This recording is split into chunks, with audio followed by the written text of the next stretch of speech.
Are you tired of the same old boring lunches while backpacking? Instead of sticking to the same old meals, check out these tasty alternatives that will satisfy not only your hunger but also please your taste buds. These recipes can be dehydrated, rationed, and even last a few days without going bad. Let's start off with a 4 ingredients Mediterranean pesto pasta. Ingredients: whole wheat penne pasta, 2 cups, cooked.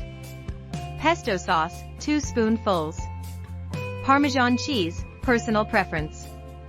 Cherry tomatoes, handful, the good old spam and cheese sandwich. Ingredients: whole grain bread, 2 pieces.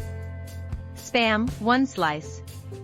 Aged Gouda, 1 slice. For more simple backpacking lunch ideas, check out mendooutdoors.com.